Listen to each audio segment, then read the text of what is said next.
السلام علیکم ورحمۃ اللہ وبرکاتہ۔ کیا حال ہے پیارے ساتھیوں؟ امید کرتی ہوں خیر و عافیت سے ہوں گے۔ اللہ سبحانہ و تعالی آپ کو ہمیشہ اچھے حالوں میں رکھے، ہنستا مسکراتا رکھے، آمین۔ آج ہم آپ کے لیے لائے ہیں 24ویں سپارے سے ایک کہانی۔ 24ویں سپارے میں ایک سورت ہے جس کا نام ہے سورہ الغافر، اور اس میں اللہ تعالیٰ نے ہمیں کہانی سنائی ہے نیک آدمی کی، اور وہ نیک آدمی تھا ساتھی حضرت موسیٰ علیہ السلام کا۔ اور اس نے بھلا ایسی کیا بات کی تھی کہ اللہ سبحانہ و تعالیٰ نے ایک سورت میں پورا اس کا قصہ بیان کیا ہے۔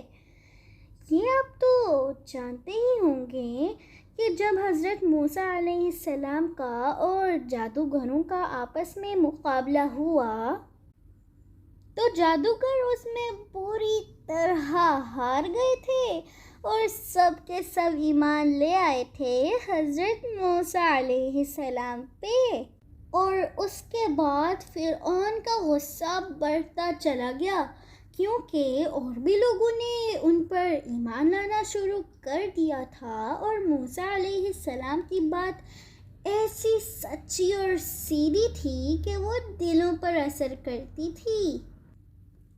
اور پھر اب جادوگروں کی شکست کے بعد لوگ یہ سوچنے پر مجبور ہو گئے تھے کہ موسیٰ علیہ السلام کے پیچھے یقیناً ایک خدائی طاقت ہے، اور وہ جو کہتے ہیں کہ میں اللہ سبحانہ و تعالیٰ کا رسول ہوں تو انہیں آسانی کے ساتھ جھوٹا نہیں کہا جا سکتا۔ پھر حضرت موسیٰ علیہ السلام کے ماننے والوں کی اور ہمدردوں کی تعداد روز بروز بڑھتی ہی چلی جا رہی تھی۔ اس نئی بات کی وجہ سے فرعون پوری طرح بکھلا گیا، اور اس نے فیصلہ کر لیا کہ حضرت موسیٰ علیہ السلام کو سزائے موت دینے کے سوا اور کوئی چارہ نہیں۔ اور قرآن میں اللہ سبحانہ و تعالیٰ نے کہا ہے کہ وہ جھنجھلا کر کہنے لگا، مجھے چھوڑ دو، میں موسیٰ کو قتل کر ڈالوں گا، اور اب وہ بلا لے اپنے رب کو کہ وہ آ کر اسے بچا لے، اور میں اس کو قتل کر ڈالوں گا۔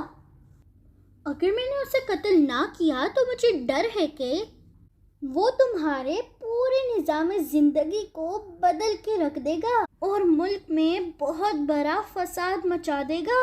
اب موسیٰ علیہ السلام کو بھی اس فرعون کی فیصلے کی خبر ہوئی، تو آپ نے کہا اس سے کیا ہوتا ہے؟ میں تو ان متکبرین کے مقابلے میں جن کو آخرت کی جواب دہی کا یقین ہی نہیں، اپنے آپ کو اپنی اس آقا اور مالک کی پناہ میں دے چکا ہوں جو میرا ہی نہیں سب کا حاکم و مالک ہے، اور جس کو یہ یقین ہو کہ زندگی اور موت صرف خدا کے ہاتھ میں ہے اور اس کا دل بالکل مطمئن ہو، وہ پھانسی اور موت کے فیصلے کو سن کر تھوڑا ہی ڈرتا ہے۔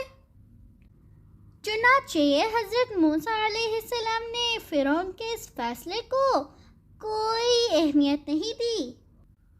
اب ادھر کی سنیے، فرعون نے جب اپنا فیصلہ درباریوں کے سامنے مشورے کے لیے رکھا تو وہاں ایک صاحب نے اٹھ کر عجیب انداز میں اس فیصلے پر تنقید کرنا شروع کر دی۔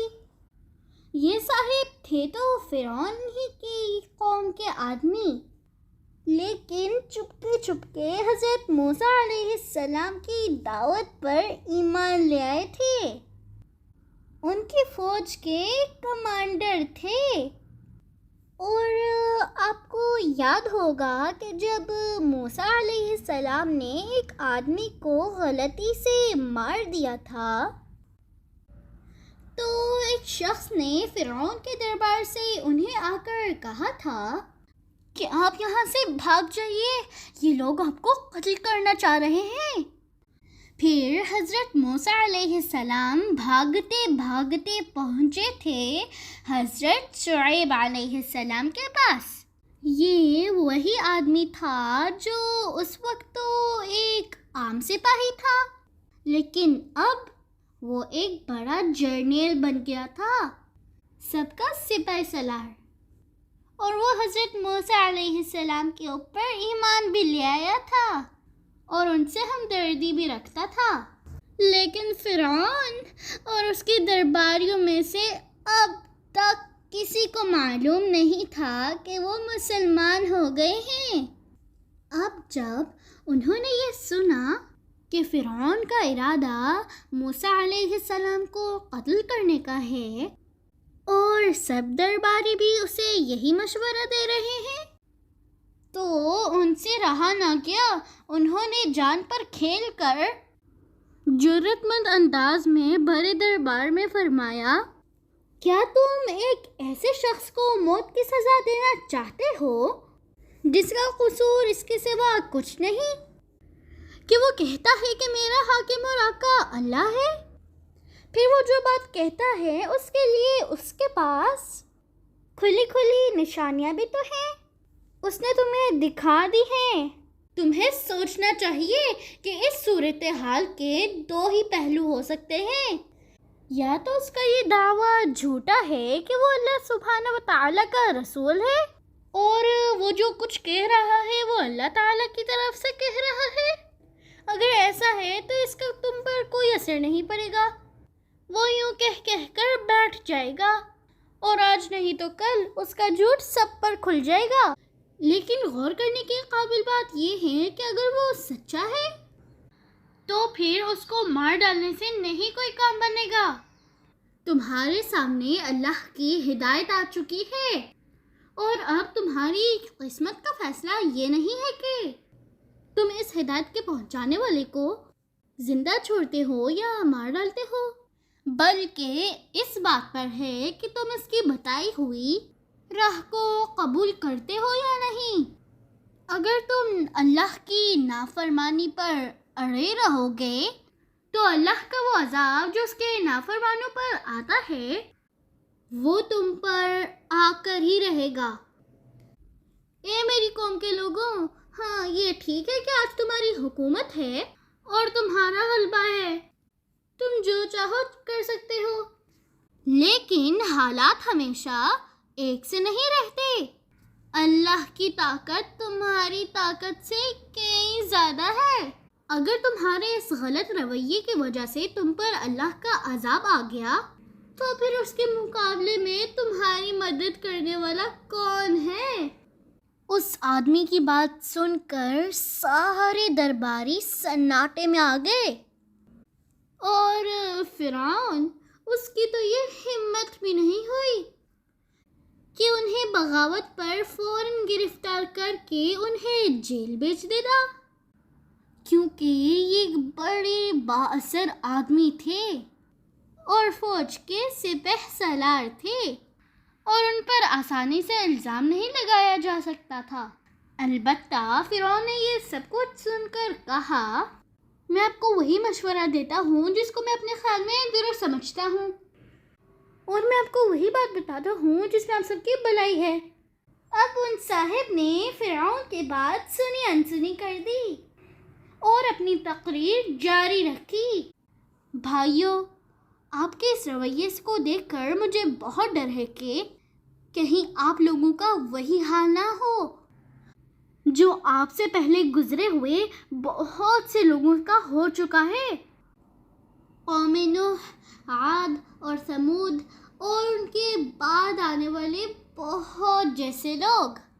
میں تو اس دن سے ڈر رہا ہوں کہ جس دن آپ پر اللہ تعالیٰ کا کوئی عذاب ٹوٹ پڑے، آپ مدد کے لیے ایک دوسرے کو پکار رہے ہوں گے، بھاگ رہے ہوں گے، مگر آپ کو بچانے والا کوئی نہیں ہوگا۔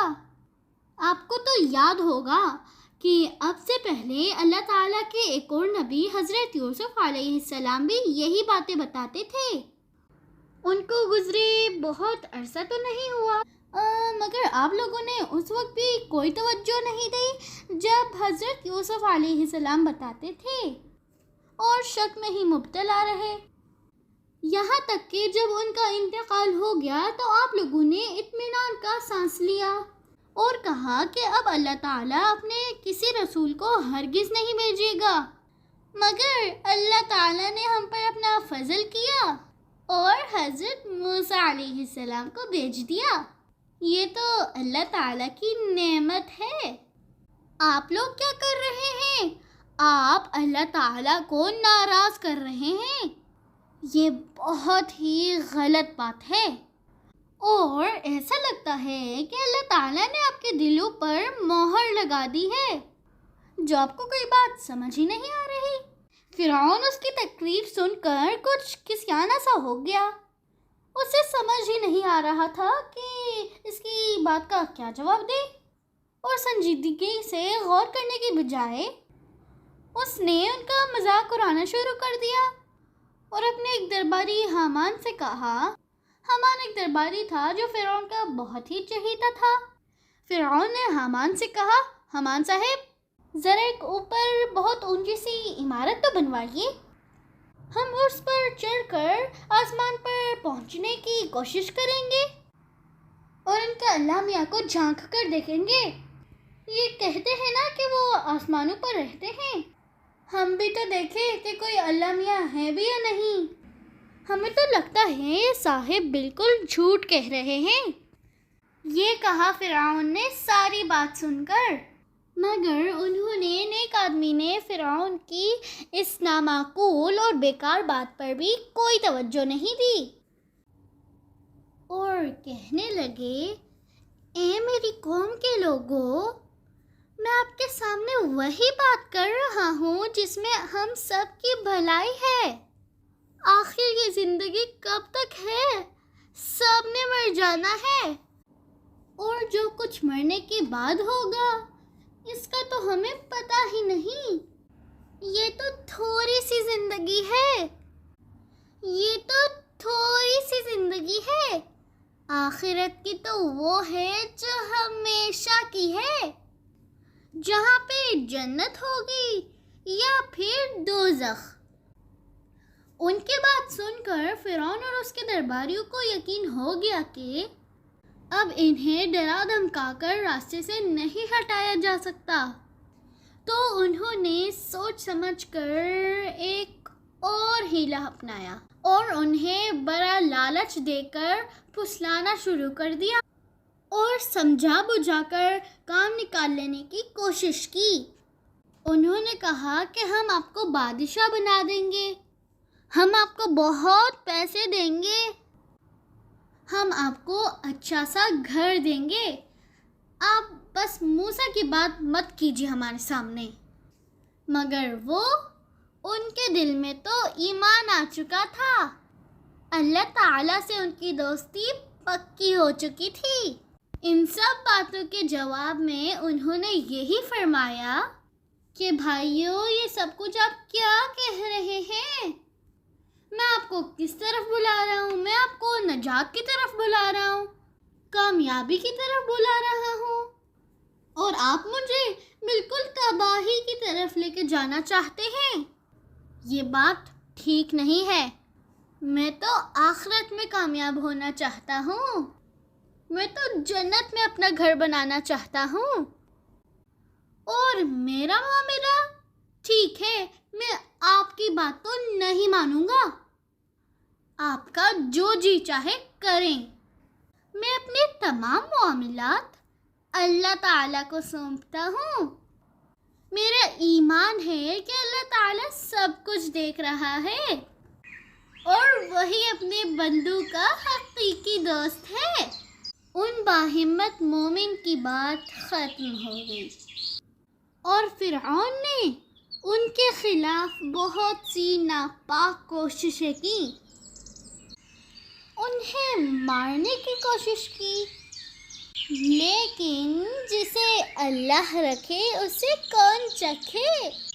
جس کے ساتھ اللہ کی مدد ہو اس کا کوئی کیا بگاڑ سکتا ہے؟